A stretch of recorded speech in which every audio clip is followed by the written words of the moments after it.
तीन नेत्र होते हैं। एक होते हैं ये चक्षु इंद्रिय, जिसे आप देख रहे हैं, नेत्र कहते हैं। दूसरे होते हैं बुद्धि में नेत्र, और तीसरे होते हैं हृदय में नेत्र, जिनसे संसार देखा जाता है, विषय देखा जाता है, स्वप्न देखा जाता है, जागृत देखा जाता है। ये नेत्रेंद्रिय से देखा जाता है। इससे ना आप किसी महात्मा की स्थिति को देख सकते हैं, ना भगवत स्थिति को देख सकते हैं। ये केवल माया को देखने वाले नेत्र हैं जो सबके पास हैं।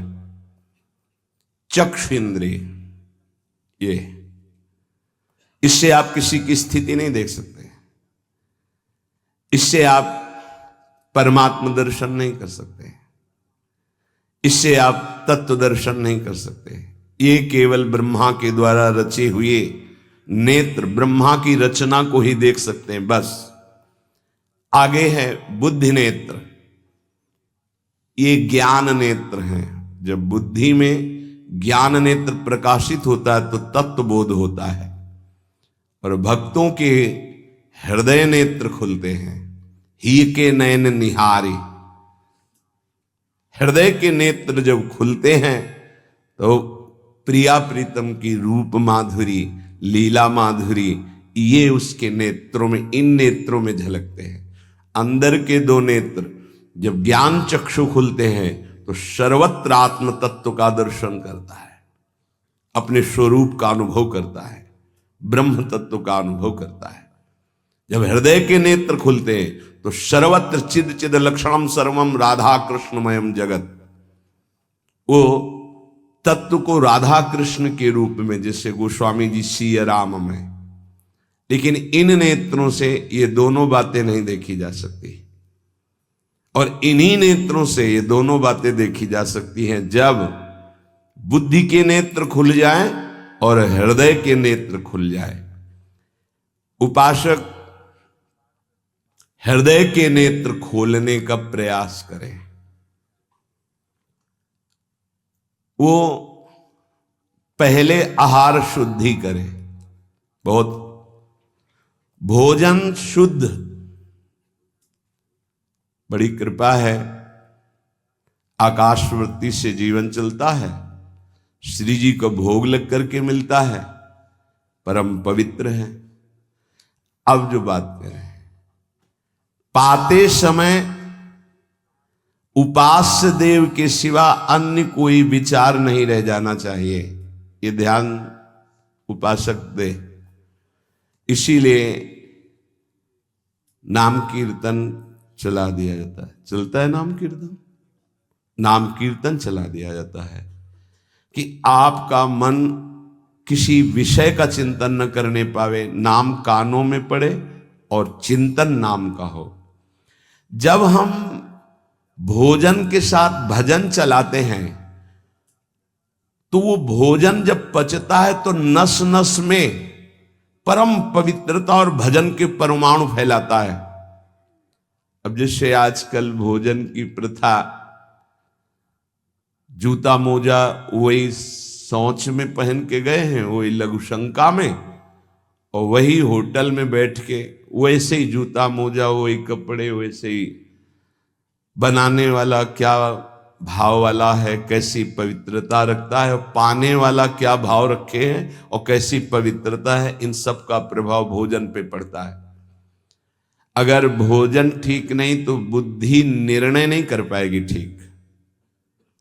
हृदय के नेत्र खुलने के बाद तो बहुत दूर रही, इन नेत्रों से भी सही नहीं दिखाई देता, गंदा ही दिखाई देने लगता है। इन नेत्रों में गंदगी बढ़ जाती है। जिसकी तरफ देखो तो वासना की दृष्टि से देखो, दोष दृष्टि से देखो, राग द्वेष की दृष्टि से देखो, ब्रह्म दृष्टि, भगवत दृष्टि उसकी नहीं आ सकती। ये बहुत जरूरी है। अरे कहीं भागा थोड़ी जा रहा है भोजन, धैर्य पूर्वक चिंतन करते हुए, नाम चल रहा है तो उसी नाम का चिंतन करते हुए। अब जैसे अपने लोग पूर्वाभ्यास तो पद चला लिया, बड़ी सुविधा रहती है।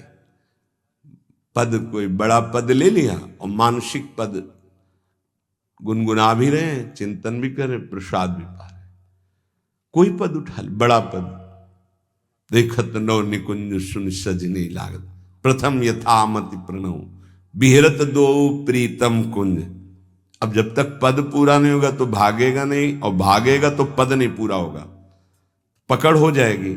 अब पद चल रहा है, प्रसाद पा रहे हैं, तो कभी कभी प्रसाद पाते पाते आंसू चल रहे हैं, प्रसाद पा रहे हैं, पद चल रहा है। अब वो भोजन क्या करेगा? प्रसाद नस नस में जाकर भागवतिक भाव संचरित करेगा। अब आप प्रसाद पा रहे हैं, किसी द्वेषी का चिंतन कर रहे हैं, गुस्सा आ रही, अब नस नस को वो क्रोध से युक्त करने वाली वृत्ति पैदा करेगा। आप प्रसाद पा रहे हैं, कोई काम चिंतन कर रहे हैं, वही प्रभाव आपके अंदर पड़ेगा।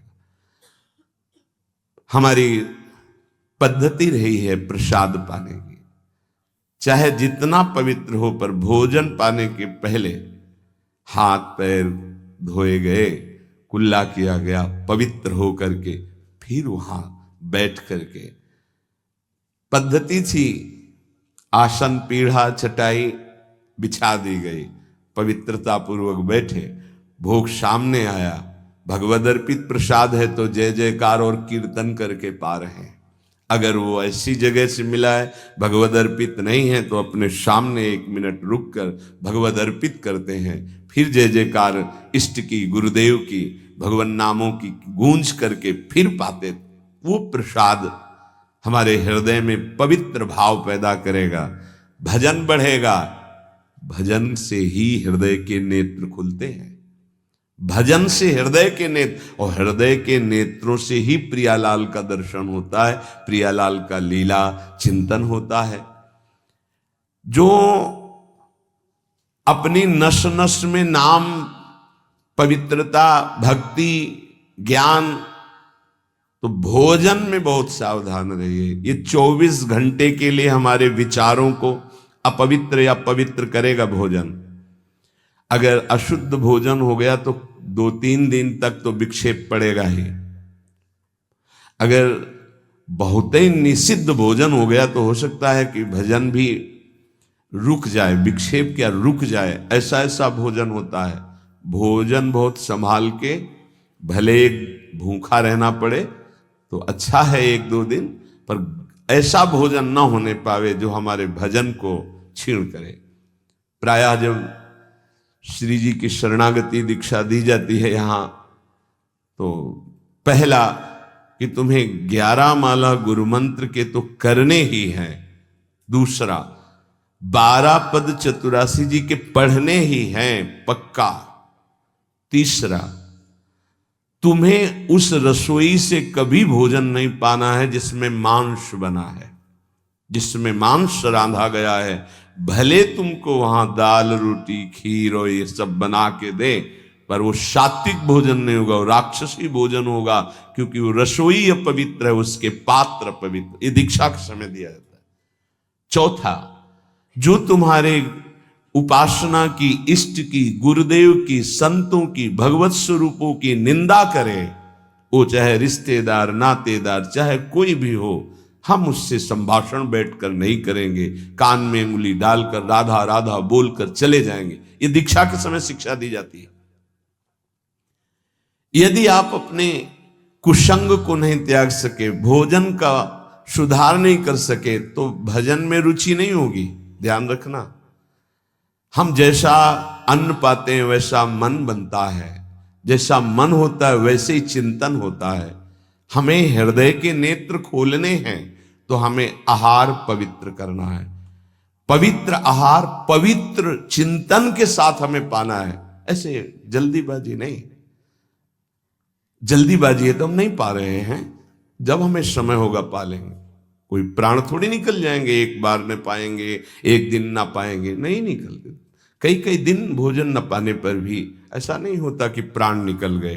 बड़ी सामर्थ्य है, प्रभु ने सामर्थ्य दी है।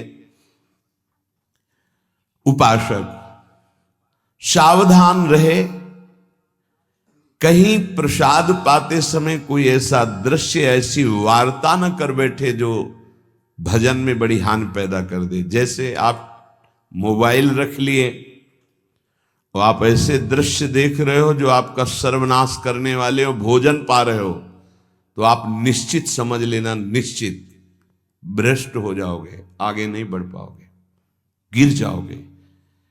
भोजन के समय यदि आपका मन पद में नहीं लग रहा, भजन में नहीं लग रहा, तो जैसे यंत्र है आपके पास, तो चतुरासी जी लगा दीजिए, सत्संग लगा दीजिए। आपका चिंतन बनना चाहिए भागवतिक, कोई गलत चिंतन नहीं। और अगर कोई पास बैठा है तो वार्ता नहीं होनी चाहिए। भोजन के समय वार्ता निषेध है, वो वार्ता का समय नहीं, वो एकाग्रता पूर्वक पूरे 24 घंटे के लिए हम अपने विचार पावन करने के लिए बिल्कुल मौन होकर के भगवत चिंतन या भगवत श्रवण करते हुए प्रसाद पावे। आप सब आज से ये नियम ले लें, केवल परोसने वाले की आवाज सुनाई देनी चाहिए। श्री जी का प्रसाद जो आप परोस रहे हैं उसका उच्चारण करते हुए आपको प्रसाद, रोटी प्रसाद चाहिए तो वो पूछ सकते हैं। इसके अलावा पाने वाले की आवाज बस जी दे दीजिए, इससे ज्यादा कोई शब्द नहीं आना चाहिए। देखो, अगर प्रार्थना मानोगे तो आप आगे परमार्थ में बढ़ोगे। जो प्रसाद पाने का समय है वो बहुत 24 घंटे के भजन के लिए बहुत कीमती बात है। अगर उस समय आपका कोई प्रपंच वार्ता, कोई लौकिक वार्ता, राग द्वेष वार्ता, बिल्कुल नहीं, मौन आज से नियम रख लो। दे दीजिए ये शब्द उच्चारण और ले लीजिए प्रसाद ये शब्द, इसके अलावा और कोई शब्द नहीं होना चाहिए। अगर आप हमारी प्रार्थना नहीं मानते हैं तो ये अपराध होगा, आज्ञा का उल्लंघन होगा और वो आपके लिए बहुत ही हानिकारक होगा, जो आपकी बुद्धि को क्षय करेगा। इसलिए प्रार्थना है, आप प्रसाद पाते समय सब मौन का आश्रय, केवल स्वीकृति हां दे दीजिए और प्रसाद बांटने का जो उच्चारण है या अमुक प्रसाद ले लीजिए।